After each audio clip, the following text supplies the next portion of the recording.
El hablar de la temperatura normalmente se asocia a sensaciones de calor, de frío. Es normal decir, loco, hace mucho calor cuando sentimos una temperatura alta. O, digo, abrígate porque hace mucho frío cuando la sensación de temperatura es muy baja. Pero termodinámicamente hablando, no es correcto decir que la temperatura es solamente una propiedad de la materia que se asocia con la sensación de calor, de frío. O bueno, más que incorrecto, es muy simple y no nos dice exactamente qué es la temperatura. Para entender un poquito qué es la temperatura, vamos a hacer una analogía. Supongamos que nos encontramos en un lugar calmado y no hacemos absolutamente nada. Hagamos la suposición de que no nos está pegando el sol y simplemente sentimos cómo fluye el aire alrededor de nosotros. Ahora supongamos que de un momento a otro se nos da por empezar a saltar, o a movernos, o a hacer ejercicio, lo que quieras. Sentirás cómo poco a poco empiezas a sudar, o te sentirás un poco caliente, en el buen sentido. Pues bueno, algo así pasa con las moléculas, que provocan esto que nosotros llamamos temperatura. Consideremos un sistema cualquiera, y supongamos que dentro de ese sistema, dentro de eso que tenemos aquí, vamos a hacer un super zoom.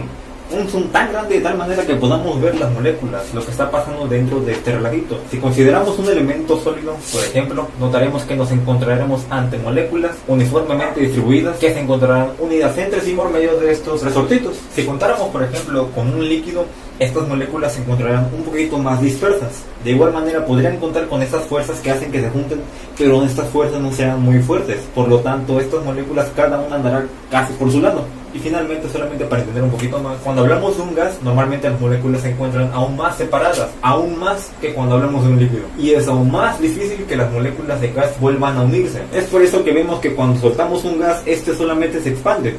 Ahora, así como nosotros mismos, cuando estas moléculas empiezan a sufrir movimientos, ya sea desplazamientos de un lado a otro, como en estos casos, o vibraciones, como normalmente ocurren en los sólidos, crean lo que nosotros normalmente conocemos como energía cinética.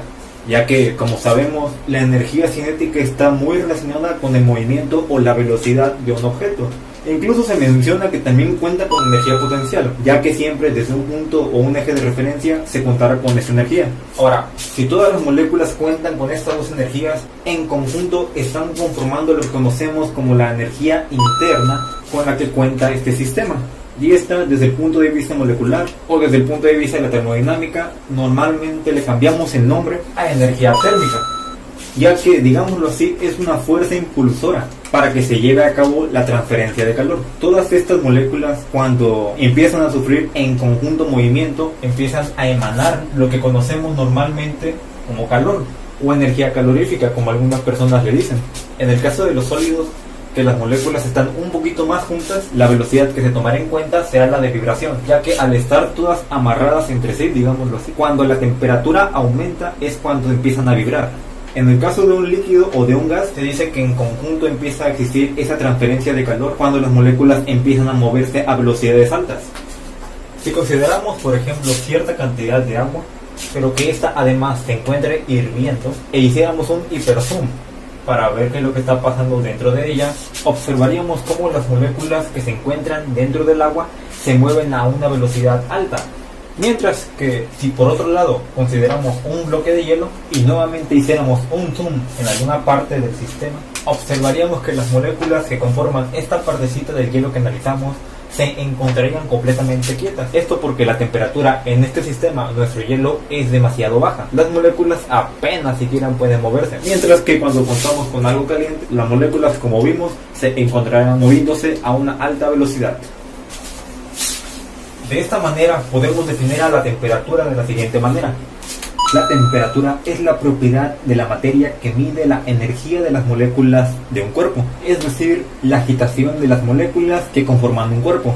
Esta, al ser una propiedad termodinámica, la temperatura por ende puede medirse y cuenta con sus respectivas unidades de acuerdo al sistema de unidades que se maneje. Sin embargo, el encontrar una forma de medirlas es algo complejo, ya que la temperatura es una medida relativa. Un cuerpo será más caliente o más frío dependiendo de otro cuerpo donde se le compare. Pongamos un ejemplo. Un habitante de la Ciudad de México se encuentra a una temperatura promedio de 20 grados Celsius. Al menos para ellos esa es una temperatura agradable e incluso calurosa.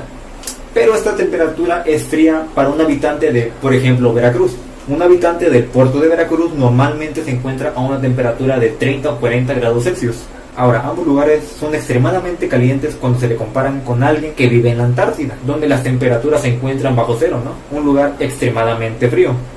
O son demasiado frescas cuando se le comparan con las temperaturas que se viven en el desierto en plena sequía. Es decir, para medir la temperatura se necesita tener un punto de referencia. Las escalas de temperatura fueron propuestas al seleccionar temperaturas de referencia donde sustancias como el agua sufren cambios de estado. Estos cambios de estado son los puntos de congelación y de ebullición del agua, es decir, los instantes en los que el agua comienza a congelarse y empiezan a volverse vapor de agua. Todo esto a una presión de una atmósfera.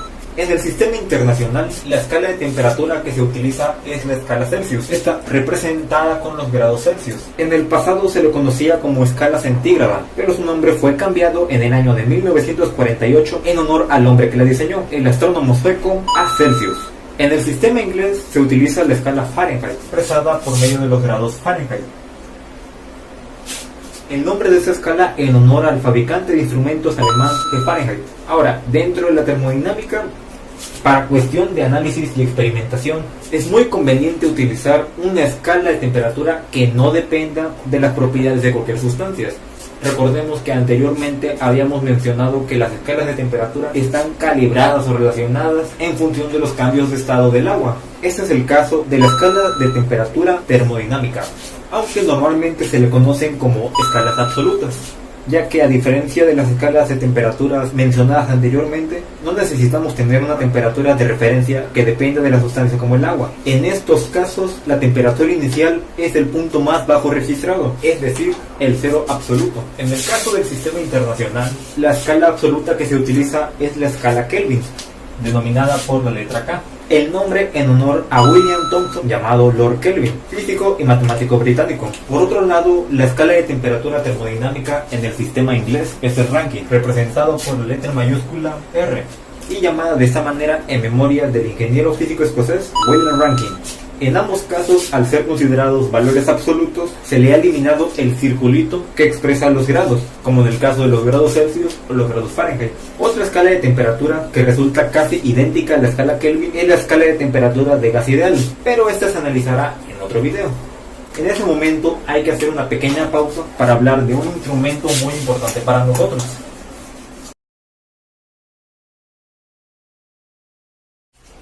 El termómetro es un instrumento que sirve para medir la temperatura de un cuerpo. Este fue inventado en 1592 por el astrónomo, filósofo, ingeniero, matemático y físico italiano Galileo Galilei.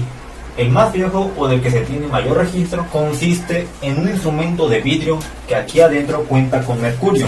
Este mercurio, cuando se le administra calor, empieza a expandirse, consiguiendo que el mercurio suba hasta el punto donde se dice qué temperatura es la que cuenta el objeto o cuerpo al que se está analizando. Los termómetros se calibran en los puntos de referencia mencionados anteriormente, el punto de congelación del agua y el punto de ebullición del agua.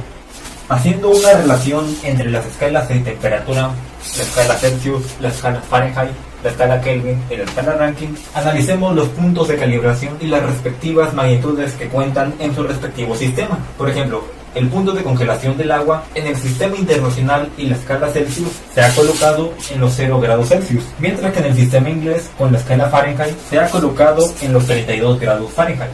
En el caso de las medidas absolutas, para el sistema internacional la escala Kelvin se ha colocado a 273 Kelvin, mientras que en la escala Rankine se le ha asignado el valor de 491 Rankine.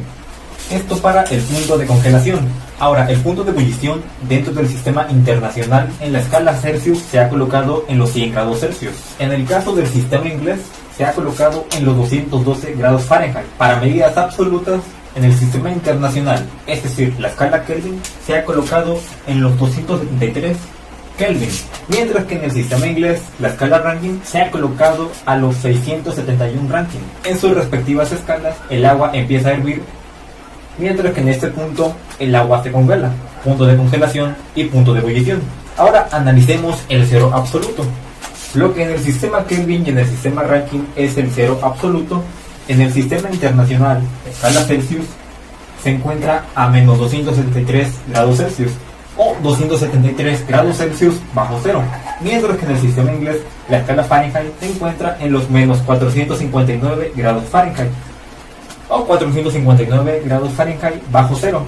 Esta es la forma en la que se relacionan las escalas cotidianas, por decirlo de alguna manera, y las escalas absolutas en el sistema internacional y en el sistema inglés.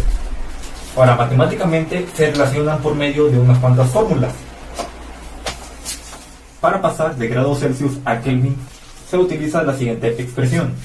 Cuando querramos pasar de grados Celsius a grados Kelvin, únicamente a la temperatura que tengamos en grados Celsius se le añadirá esta cantidad. Para pasar de grados Fahrenheit a Rankine se utiliza esta otra expresión. Los grados Rankine será igual a la temperatura que tengamos en grados Fahrenheit más esta cantidad, 459.67. Ahora, si queremos pasar de Kelvin a Rankine, se utilizará esta expresión. Los grados Rankine serán igual a multiplicar el valor que tenemos de grados Kelvin por 1.8. Ahora, para pasar de grados Celsius a grados Fahrenheit, únicamente el valor que tengamos de grados Celsius se multiplicará por 1.8 y se le sumará 32 unidades. De esta manera podemos pasar de una escala de temperatura a otra, de temperaturas cotidianas a temperaturas absolutas y del sistema internacional al sistema inglés. Estas temperaturas también se pueden despejar. Si quisiéramos pasar de Kelvin a centígrados, únicamente despejaríamos los grados centígrados, es decir, estos 273.15 pasarían al otro lado restando. En el caso de Rankine a Fahrenheit, estos 459 pasarían al otro lado restando. Para pasar de Rankine a Kelvin, este 1.8 que está multiplicando a la escala Kelvin pasaría al otro lado a dividir. Y finalmente, para pasar de grados Fahrenheit a grados Celsius, estos 32 que están sumando pasarán al otro lado restando, y toda la expresión se encontrará siendo dividida por 1.8, como se ve en las siguientes expresiones: de Kelvin a grados Celsius, de Rankine a grados Fahrenheit, de Rankine a Kelvin y de grados Fahrenheit a grados Celsius. Por otro lado, cuando estamos hablando de cambios de temperatura, recordemos que los cambios se expresan por medio de esta letra griega llamada delta y expresa una diferencia o un incremento. Para expresar los cambios de la temperatura se utilizan las siguientes fórmulas. El cambio o incremento que haya en la escala Kelvin será el mismo al cambio que haya en la escala Celsius. En el sistema inglés, el cambio que haya en la escala Rankine será igual al cambio que haya en la escala Fahrenheit. Pero si quisiéramos pasar de sistema a sistema, tendríamos que utilizar otras fórmulas, muy similares a las que vimos anteriormente. Para pasar de un incremento Kelvin a un incremento Rankine, únicamente al valor del incremento se le multiplicaría 1.8 para obtener el incremento en Rankine. O para pasar un incremento en grados Celsius a un incremento en grados Fahrenheit, al incremento en grados Celsius se le multiplicaría 1.8 y se le sumaría 32. De alguna manera se puede despejar cada una de las ecuaciones para poder obtener lo que sea que estemos buscando. Por ejemplo, de Rankine a Kelvin o de Fahrenheit a Celsius. Despejando de esta ecuación el delta de Kelvin, podemos obtenerlo simplemente dividiendo el delta de Rankine entre 1.8. Esta expresión, despejando el delta de los grados centígrados, se pueden obtener restándole 32 y dividiendo toda esa expresión entre 1.8. Estas son las ecuaciones de los cambios de la temperatura para pasarlos de un sistema a otro.